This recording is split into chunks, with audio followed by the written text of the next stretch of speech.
Afternoon, everyone, and welcome. Thank you for joining this webinar. My name is Nicola Braganza Casey, and I will be chairing this afternoon's session. And we will be speaking about disability discrimination claims.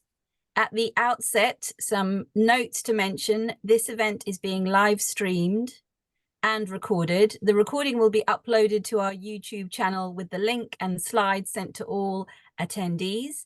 And please put any questions in the Q&A box, and our speakers will aim to answer your question at the end of the webinar, time permitting, and we will finish at 2 p.m. So what will we be covering? We'll be covering the recent significant developments in case law on disability discrimination claims. And who will you be hearing from? Ollie Persey, also a barrister at Garden Court Chambers, will be kicking off.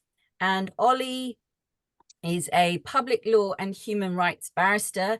He is ranked as a Tier 1 rising star in the Legal 500 for his education law practice, and he co-convenes Garden Court's education law team. Ollie won brilliantly the Legal Aid Newcomer Award at the Legal Aid Lawyer of the Year Awards, this just very recently. He's a trustee of the Education Law Association. He sits on the steering committee of the School Inclusion Project, and he provides pro bono support to Southwark Law Centre's New School Exclusion Unit. And we'll then be hearing from Harry Harris, also a barrister at Garden Court Chambers. Harry regularly represents parents and families before the First Tier Tribunal and on education, health and care plan appeals and in disability discrimination claims, as well as advising on breach of contract and negligence claims, challenging decisions in the higher education setting, and representing parents in school complaints proceedings. Harry has a particular interest in challenging decisions to permanently exclude children from school and accepts regular instructions, often pro bono, in this regard.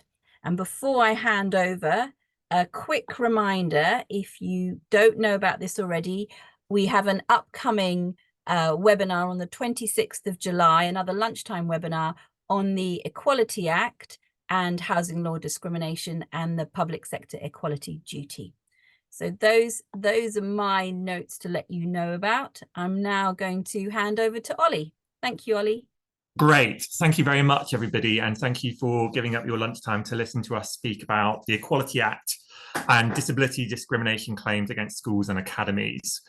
I am going to cover sort of a nuts and bolts basics of two of the more common types of claim, sections 15 and 20, so that we're all on the same page, ahead of going through two recent cases, which should be treated as effectively sister cases, in how they deal with reasonable adjustment duty, and in particular how that interrelates with the special educational needs provisions in the 2014 Children and Families Act. So briefly going through the basics, and apologies, this will be very familiar to most of you here, but just so that we're all on the same page. Section 15 is discrimination arising from disability, and this is incorporated into Part 6 of the Equality Act through Section 85. But what you need to be concerned about is the mechanics of Section 15, so that the case law that we're going to speak to later makes sense. I'm not going to read out the text from Section 15 itself, it's on your screen. I'm going to briefly go through what the key elements are, as recently summarised by Judge Stout in the SS case that I'll come on to in more detail. As everyone will be aware on this webinar, the jurisdiction of the First Tier Tribunal Special Educational Needs and Disability Chamber is limited to the protected characteristic of disability. So it's a point of fact that you need to establish in any claim that you are, in fact, you're the person who's at the centre of the claim, be it a child or young person. And if it's a child, the claimant will be the parent or another appropriate adult. You need to establish disability. And then, so the key elements are whether the disabled person has been treated unfavourably, and I'm going to talk about what unfavourable treatment means as considered in the recent SS case. The reason for the unfavourable treatment, i.e. causation in consequence of, whether the reason is something arising in consequence of, and then whether the school knew, so this is constructive knowledge, and if so, proportionate means of achieving a legitimate aim. So they're the sort of fundamental tenets of section 15, all well known. The reasonable adjustments duty, and this is going to be the meat of what the case law update is about, both from Harry and myself. It is increasingly, I think, as an overarching theme, the tribunal is cracking down on reasonable adjustments claims, which are being used to essentially criticise treatment by the school in an individual case, rather than looking at the systemic problems in the school. And that becomes from the language of Schedule 13.2b, and one of the cases that Harry is going to speak to, RR, in particular, now gets cited frequently. It's about disabled pupils generally, or disabled persons generally. It's meant to be a class-based cause of action, is the approach that the tribunal is taking now. And so individual failings are generally considered to be better treated under failure to justify indirect discrimination or discrimination arising in consequence of disability. And the tribunal is adopting a sort of narrower lens than it used to in terms of admitting claims, and saying that sort of individual failings, unless you can establish a provision criterion or practice that applies to people generally and affects a cohort, not just the individual of disabled people, not just your disabled claimant and what happens specifically to the disabled claimant, it may be better pleaded, and it's obviously case by case and case sensitive, it may be better pleaded as a section 15 claim. So again, you need to establish disability, PCP, and substantial disadvantage. And I'm going to come on to, this is again dealt with in the SS case, the importance of the tribunal fronting up and addressing the components of the claim, in particular this PCP, and the substantial disadvantage relied upon in relation to that PCP. And I will come to it later in relation to how that was dealt with in SS. But as a pleading point for people bringing these claims, it's really important to go in a thorough way through the structured test of a reasonable adjustments claim and show what the disability is, what the provision criterion or practice is. There is some conflict in the approach from the Equality and Human Rights Commission's guidance, which suggests a broad approach, and the tribunal's approach, which is seemingly more particularized and being more specific. The PCP, then you need to go to the substantial disadvantage that links into that PCP. There's still a comparator point, and Harry's going to address you on that later. It's not the Section 23 comparator rule that you need for indirect discrimination, but you need to be comparing to a disabled, non-disabled pupils if you've got a disabled pupil, and it's about disabled pupils compared to non-disabled pupils. And then once you've established those stages, similar to establishing a prima facie case in a Section 15 claim and moving on to justification, again, here you have to establish your prima facie case that you get to what's reasonable steps being required, and then the burden shifts under Section 136.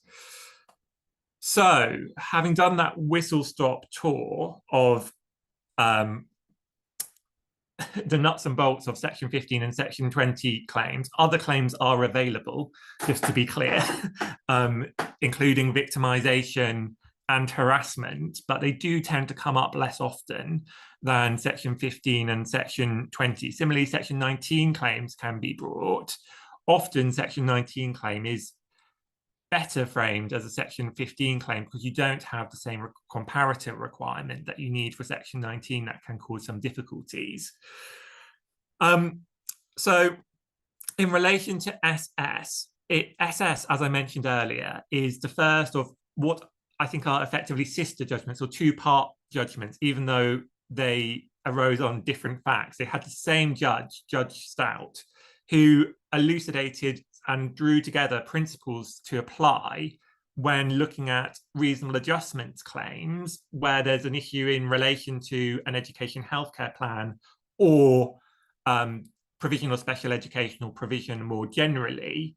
And so the interaction between the Equality Act 2010 and the Children and Families Act 2014, how those two statutory schemes interrelate. The judge raised concern in SS that the tribunal had not fully understood that relationship and tried to provide some guidance. So I have on the face of it here, this is lifted from the Upper Tribunal's website. This is the summary of what was decided. I'm not going through all of the parts of SS in the interest of time. I'm distilling the highlighted parts, and then I'm going into a couple of other points in relation to the access to a therapy dog. In particular, I think it has some interesting points around what is unfavourable treatment, applying the Supreme Court's approach in Williams, and actually how that works on the ground in terms of the relationship between disability and unfavourable treatment and the link between the two. But I'll expand on that when I get there. So this is SS, that's the summary. You'll have the slides. I don't intend to go through it in any more detail.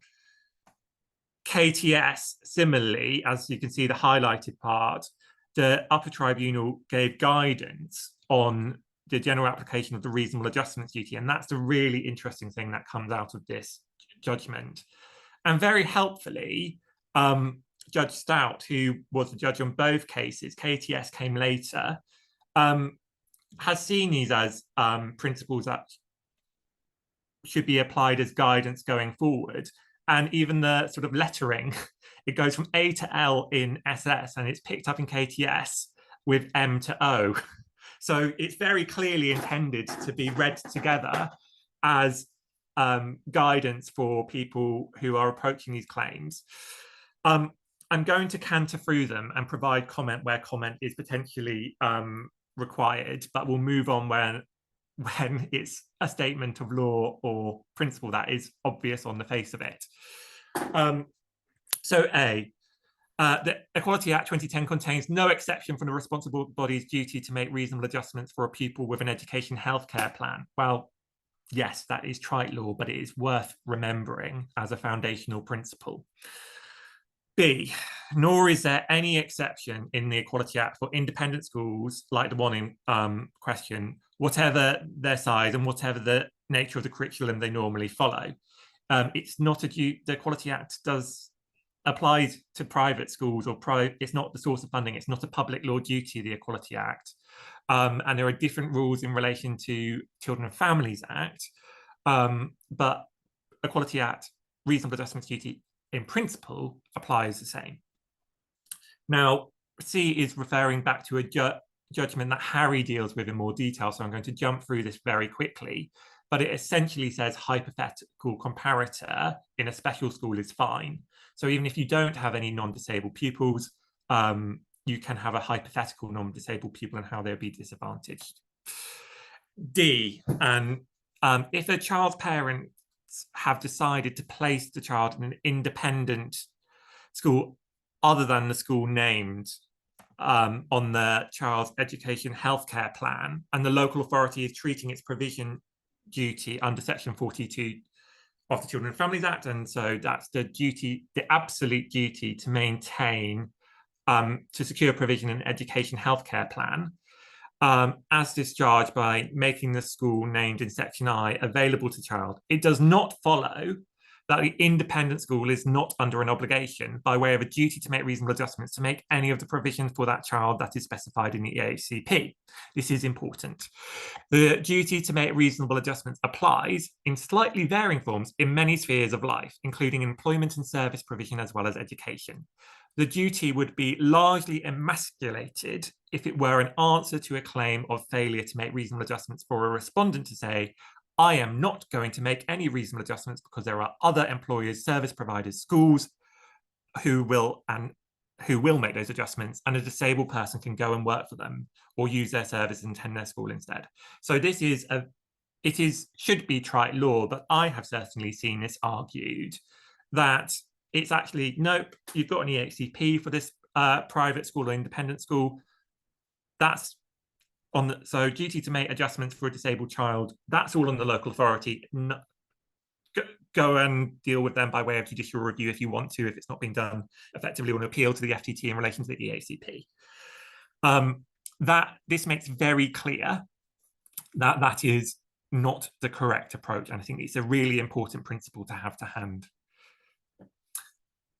E, although the responsible body of an independent school is not subject to the duty that applies to mainstream schools under Section 66 of the Children and Family Act, which is to secure that special educational provision is made for where it is called for by the pupils SEN, the framework under the Children and Family Act is such that neither an independent school nor a mainstream school are under a duty under that act to secure that the provision at EHCP is made for a child. That duty, that Section 42 duty we've already discussed, is on the local authority. However, the duty to make reasonable adjustments applies to all schools. The framework of provision under the Children and Family Act is relevant in considering what is reasonable by way of adjustments under the Equality Act, but it is merely one factor to consider. It carries no special weight. And this is elucidated on further in the later principles that Stout has set out. So I'm not going to comment more at this stage. In all cases, it will be a question of considering what is reasonable in all the circumstances, in light of the nature and extent of the substantial disadvantage suffered by the child at the school the child attends in comparison to the non-disabled children. And again, going back to RR, that can be a hypothetical comparator. Now, Stout goes back to the EHRC guidance here, which is particularly helpful, and it's useful to have it referred to so expressly here about what the relevant circumstances are to take into account. So generally, and this is also set out in a case called Ashola Transport,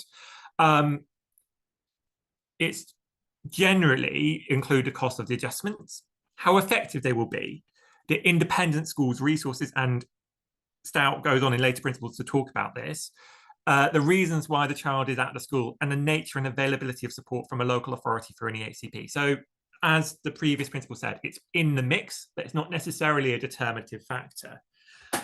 The tribunal is likely to find it helpful to consider the EHRC guidance, which identifies other factors that may be relevant in a particular case. Among those, the guidance provides the extent to which SEP will be provided to the disabled pupil under Part 3.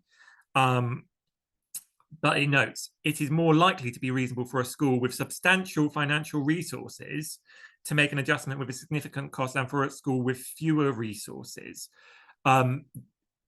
This is an important point. It's in the mix, but cost alone is very often the only thing that seems to be in the mix. It is part of a balance, and you do need to put to proof if independent schools are saying that they are not able to afford adjustments. One point on that is the reasonable adjustments duty is anticipatory, and so often reasonable adjustments become more expensive if they have not been anticipated. So if a school, because for example, resourcing costs become more expensive if you buy something last minute, a school cannot rely on their failure to anticipate for the excess costs, in my view. So just going back to the Stout principle at G, it needs hardly to be said that some independent schools will have more financial resources, of course, than other independent schools. And the financial resources of independent schools are likely to be differently structured and sometimes greater than those of maintained schools.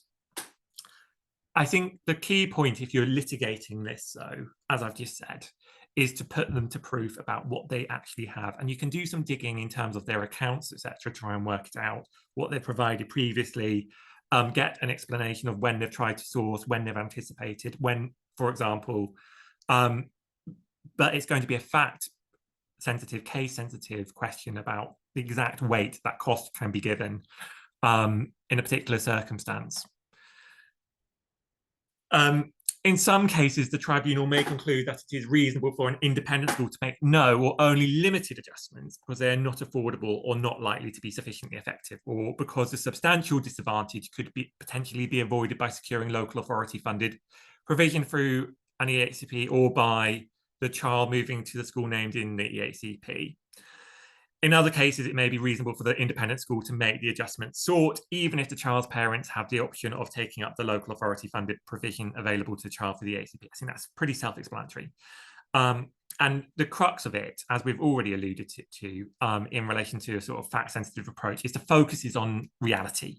While it may be that more or better provision ought to be being made for a child by the local authority under an EHCP, if that is not in fact happening, In a particular case, a tribunal will need to decide whether it would be reasonable for the school to do that. So failure by one part, another individual or body does not mean that the responsible body is excused. How long it may be necessary for a school to bridge a gap of that sort will be a factor for the tribunal to take into account to decide what is reasonable. So it should step in. If it's going to step in for a long time, that may be for excessive period, that may be more difficult. Jay, I'm getting through them, but I think it's worth going through them thoroughly because I think this is the most significant development in the case law that we've had in possibly several years on reasonable adjustments duties and schools. It is only if appropriate support is already in place in the school in question for an HCP, so that the child is no longer under a substantial disadvantage at the school, that the responsible body of the school is relieved of its duty to remedy disadvantage. So substantial disadvantage, remember, means more than minor or trivial. So it needs to be completely gone, effectively, any disadvantage.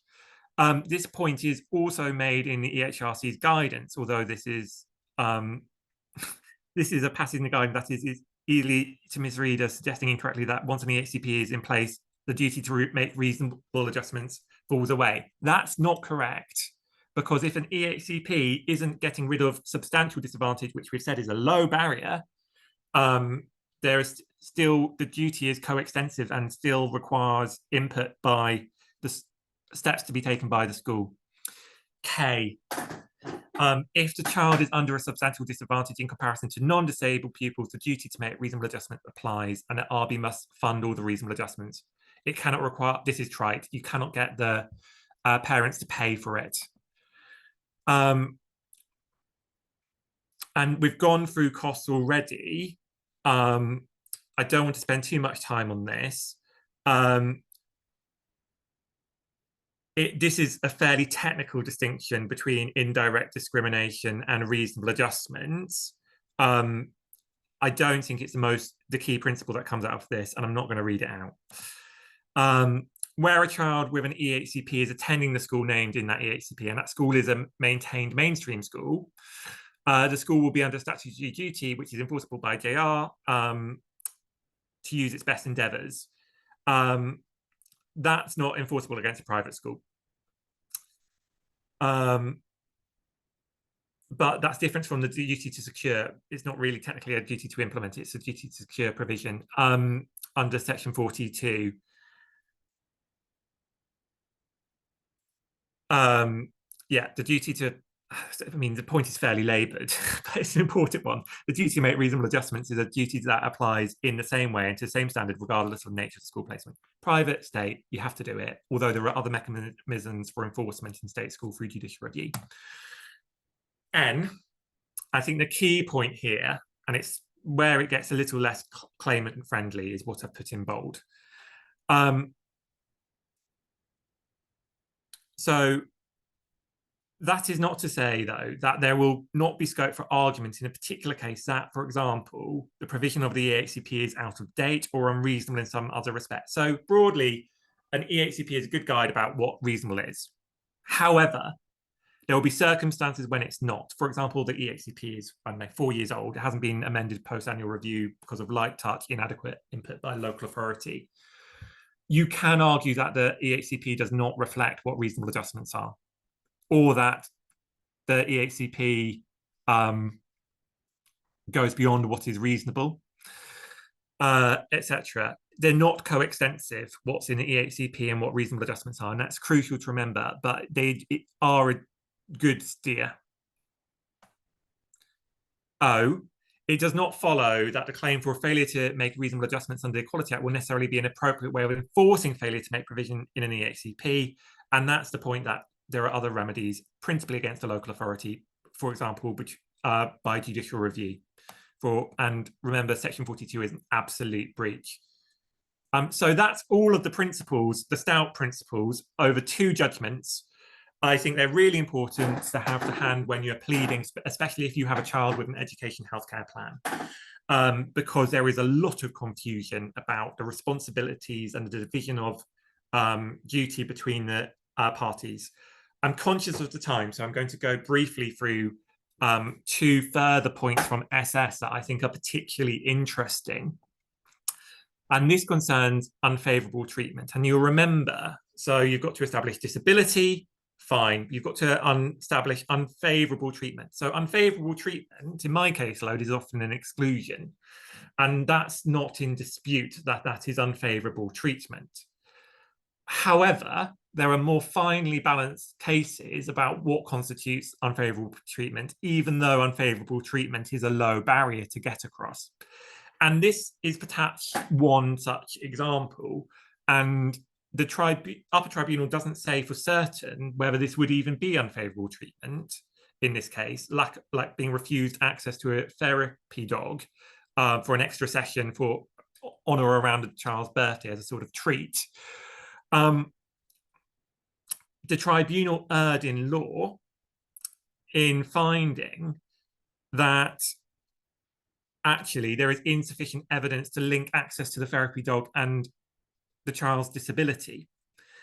That the session in question was to be a one-off session, and as such, refusing it did not constitute unfavourable treatment. Well, with respect to the first tier, that is obviously wrong. And the approach from Judge Stout here is quite helpful and nuanced.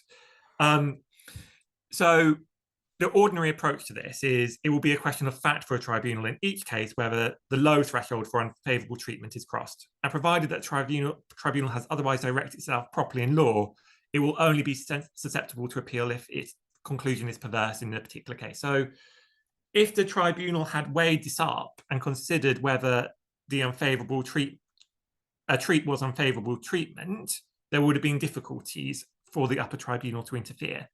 But that's not what the first tier tribunal did here. What the first tier tribunal did here was, in effect, conflate the reasonable adjustments duty with the section 15 duty in an impermissible way.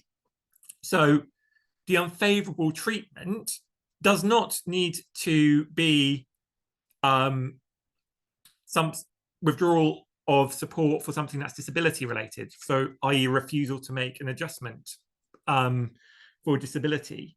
It could be, for example, an exclusion is just a punishment. But what's critical is the reason for that punishment, and the reason for this punishment was potentially the child's behaviour. So that was relevant, not whether the importance of access for the therapy dog as a way of supporting the child's disability. That's largely irrelevant, with the caveat that Judge Stout came to.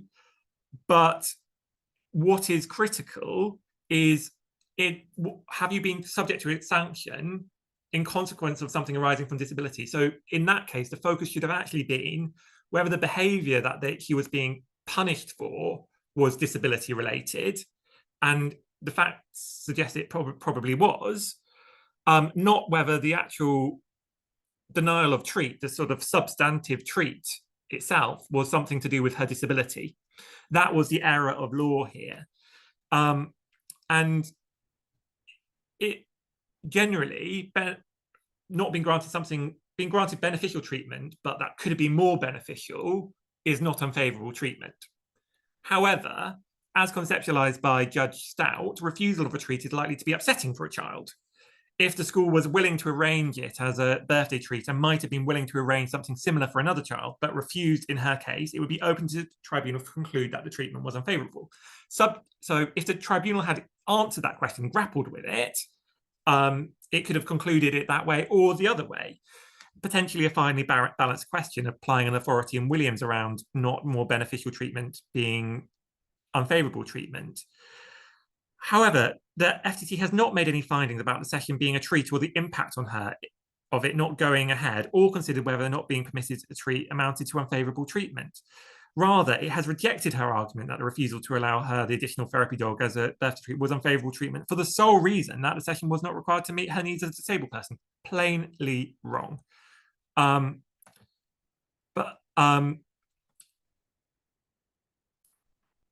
However, this is the area of nuance. I would not go so far as to say that a link to disability is an irrelevant consideration in all cases at the first stage of deciding whether there's been unfavourable treatment. So let's just unpack this a little bit. The fact that the session was just a treat and not required to meet S's needs as a disabled person could be relevant on an objective standard to whether the refusal of the session amounted to unfavourable treatment. So just unpacking that a little bit, one might say that if it was something that is really needed for a disability, that it goes to the question of the harmful impact upon the child, potentially, and therefore affects the unfavourable treatment threshold.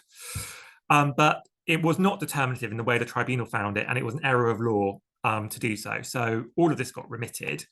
There is a nice reminder and link back to the case law. This is the final point I'm going to go through in the interest of time, about the importance of the tribunal grappling with the different components of the reasonable adjustments duty.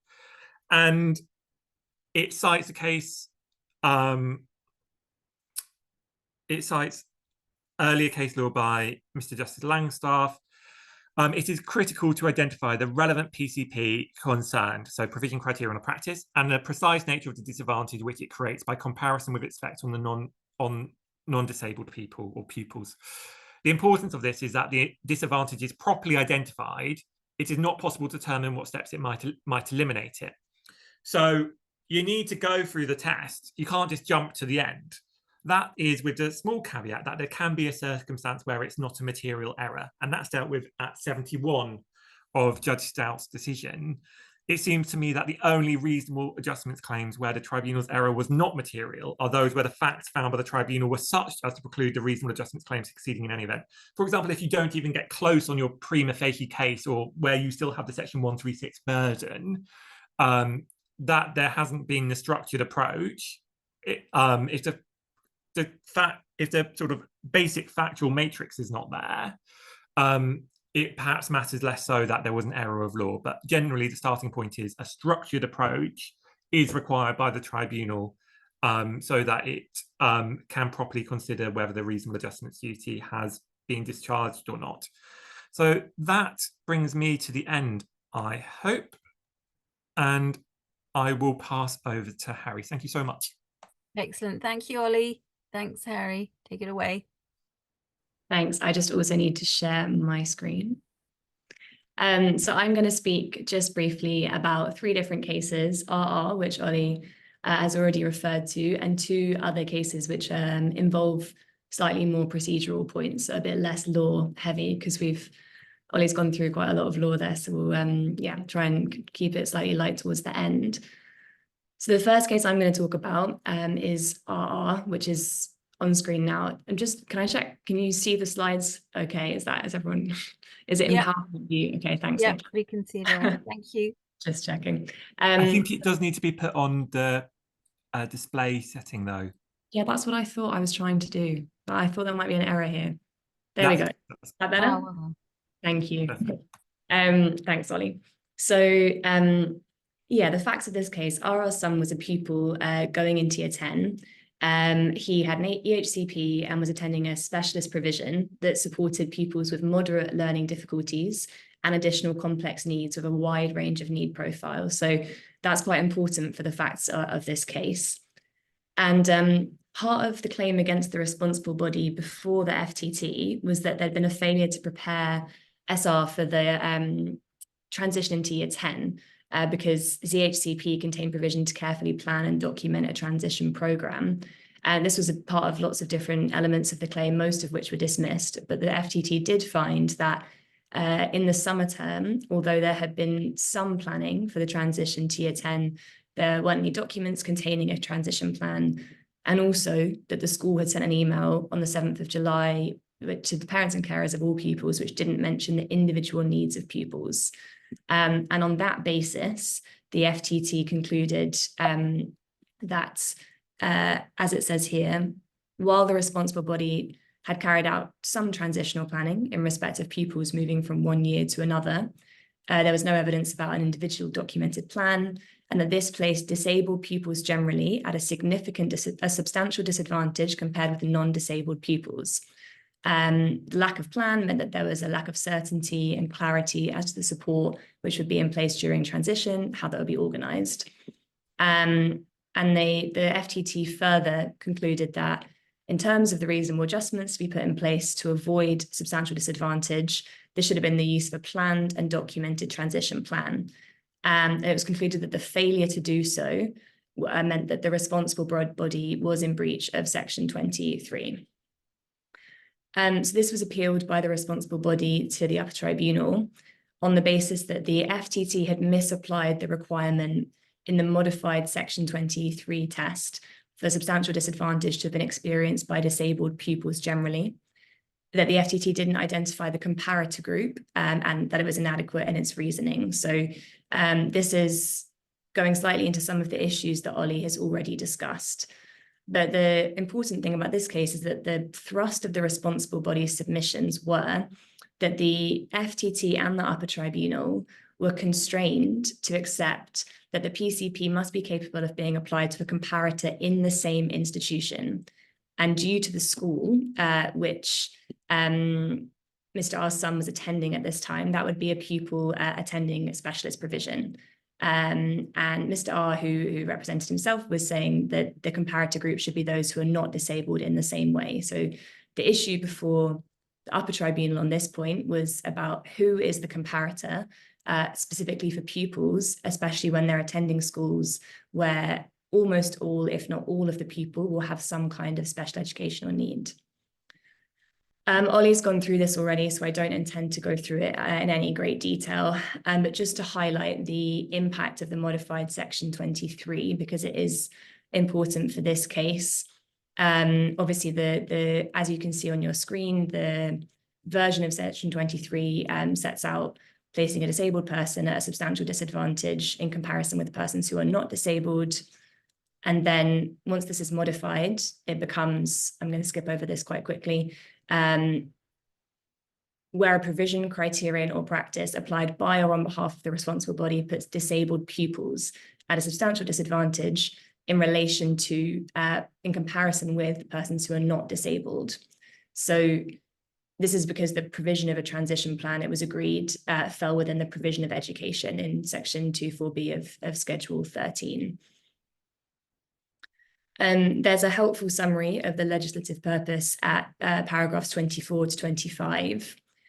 An upper tribunal Judge Ward confirmed with reference to relevant authorities that the impact of the PCP which falls to be examined is on a group of pupils rather than a particular individual pupil. So that's referring back to what Ollie was discussing earlier about the upper tribunal emphasizing that this is about group impact and impacts on a class of people.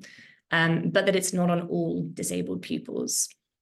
And there's a long citation from Rowley in the judgment of Upper Tribunal Judge Ward, referring to the need to consider a reasonable adjustments duty by reference to the needs of a relevant class. And that's really key when thinking about reasonable adjustments.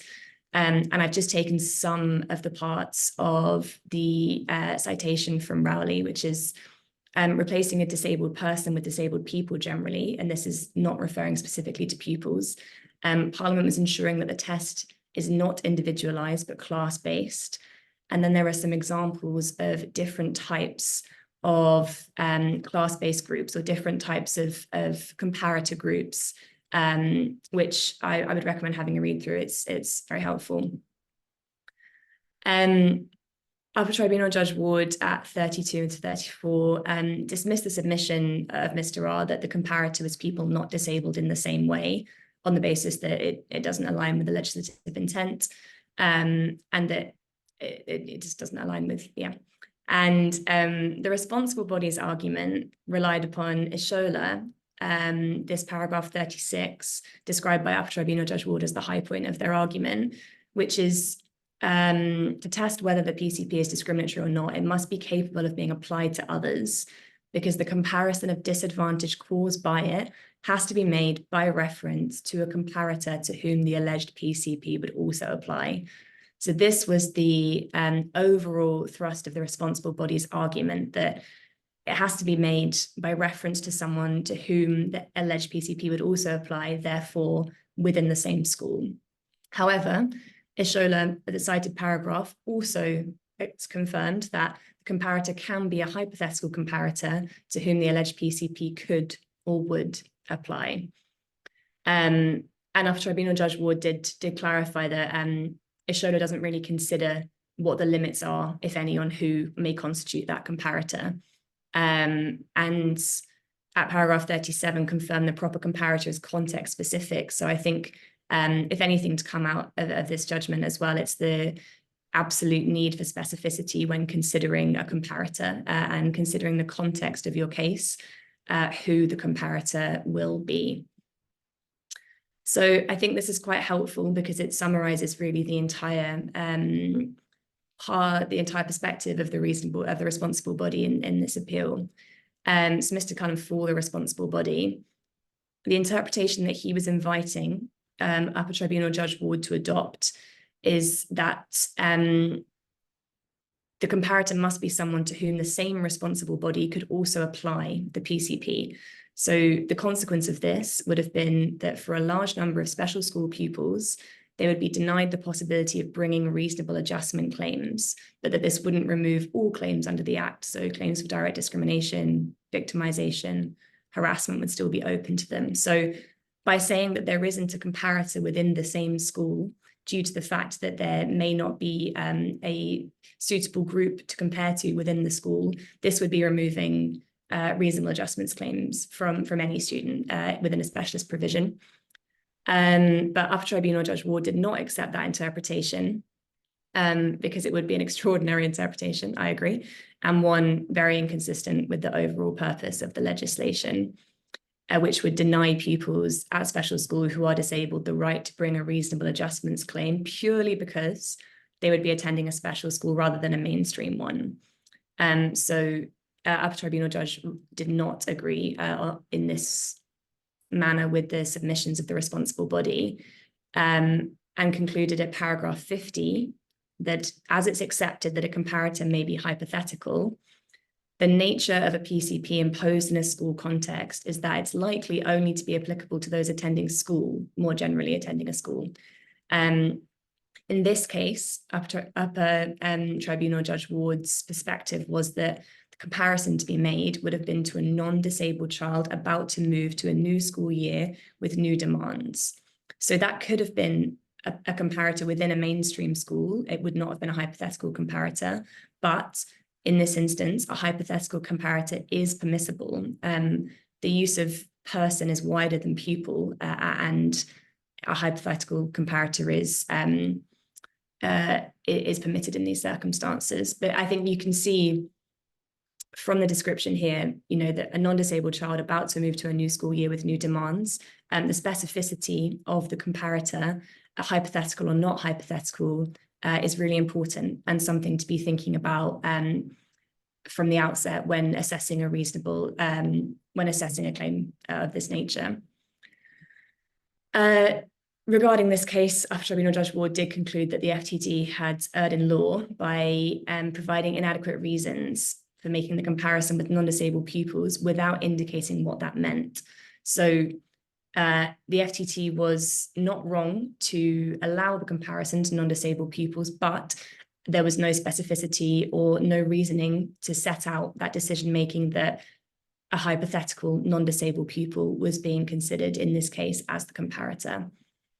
And there was also no evidence before the FTT about the effect of the lack of a documented transition plan on a hypothetical non-disabled pupil moving to a new stage in their education. So on the comparator group, there was no evidence about the effect of failing to properly prepare someone for transition in this comparator group.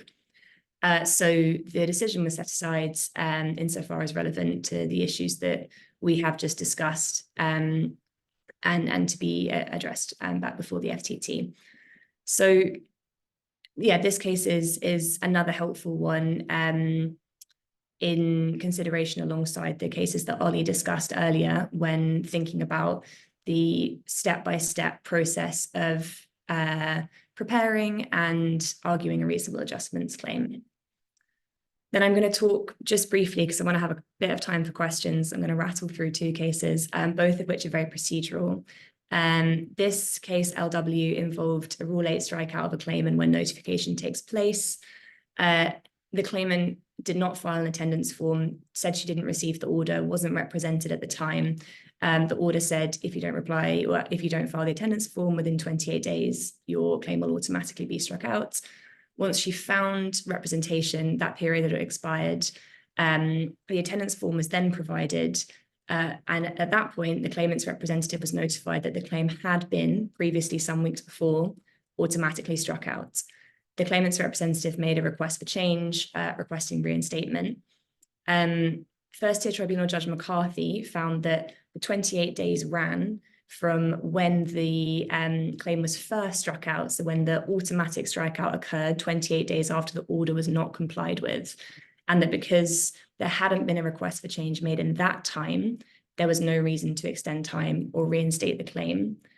I'm not going to read through Rule 8, but it's just there for everyone's assistance. And the key element of this case is the notification, when you are notified or when one is notified. And after Tribunal Judge Ward emphasised that the notification of a striking out could not, in his interpretation, mean when you are informed that your claim was struck out, could not mean anything other than when you are informed that your claim was automatically struck out. So he did not consider that the notification of the striking out can be read so as to apply to a notification of striking out which had not yet happened at that point, and which, if there was compliance, never would, because if the claimant had complied with the order, the claim would not have been struck out. They were only notified properly of the strikeout when the attendance form was finally provided to the tribunal, and then the representative received a further notification of strikeout. So just quite a useful point in case this comes up in any of your cases about when notification of striking out actually happens. It's not at the automatic date if you've not heard anything further from the tribunal. It is in fact when you are notified. Obviously, this is slightly limited somewhat to its facts. She wasn't represented at the time. She said she didn't receive the order, but I think still helpful. And then finally, the case of AA, this is about ongoing conduct. So A was autistic and being taught individually away from class in a community special school. After some injuries were sustained by staff, a decision was taken by the school that he could no longer attend the school site to receive his education. And this decision was implemented in February 2021. So at that point, he was no longer allowed to attend the provision. And then on the 3rd of March 2021, sort of a month later, Section 20 Children Act agreement was made between the local authority and the respondent parents. And on the 6th of April, so 2 months now following the school's decision to not allow him to return, it wasn't an exclusion. I should make that very clear. Actually, it wasn't addressed as an exclusion in these proceedings. So just something to bear in mind. So on the 6th of April, the child was moved to a children's care home in Southend, which was, I think, 30 miles, quite a large distance from the school. And at this point, everyone agreed that both the care home wasn't suitable, but also that this child was now too far from the school for it to be a suitable placement. So the respondents presented their claim to the tribunal on the 10th of November 2021, so quite a considerable amount of time after the decision was made by the school that the child could no longer receive education there. They argued that this was discrimination arising from disability pursuant to Section 15, that it wasn't proportionate. And the appellant raised a preliminary point before the FTT about the time limit. The FTT found that the failure to provide on-site education was a continuing act because it continued to be in place on or after the 11th of May, which is this period of 6 months before the date on which the claim was presented in November. So the FTT's approach was looking 6 months earlier, then the child still wasn't receiving provision on site, and that because of this, it was a continuing act and therefore was in time.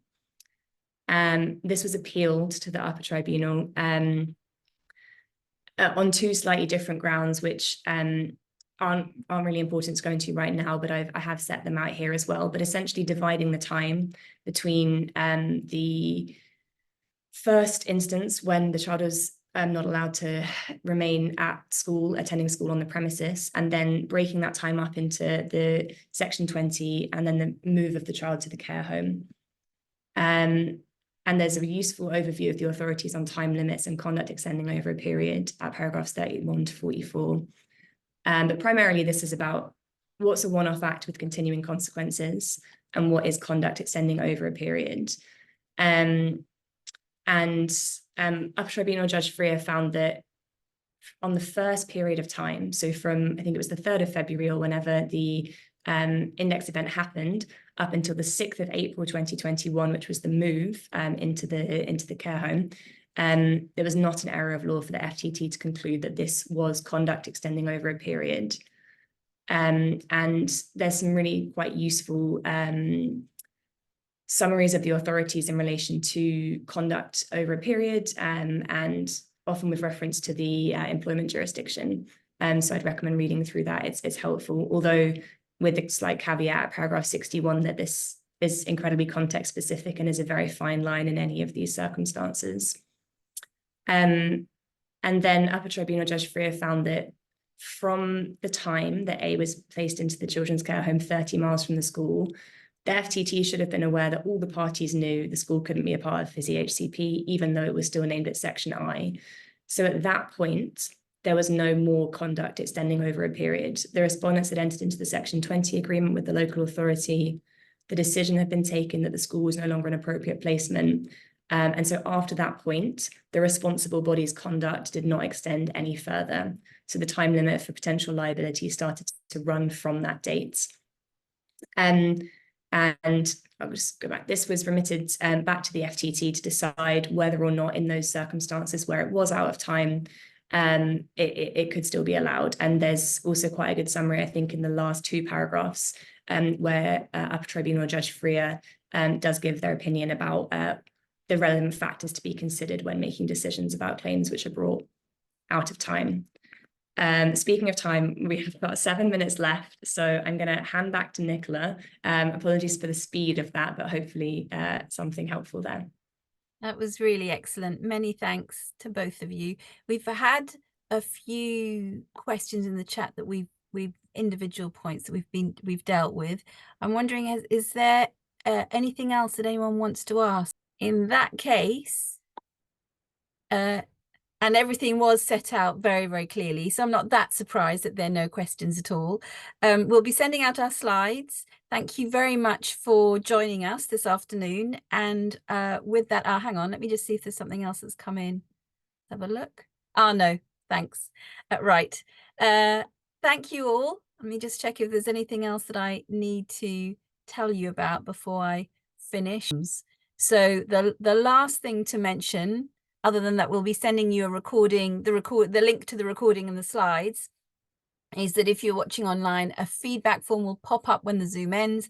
Please do fill this in if you're able to. We welcome all comments and suggestions for improvements on our future webinars. So hope to see you all again soon. Thank you very much.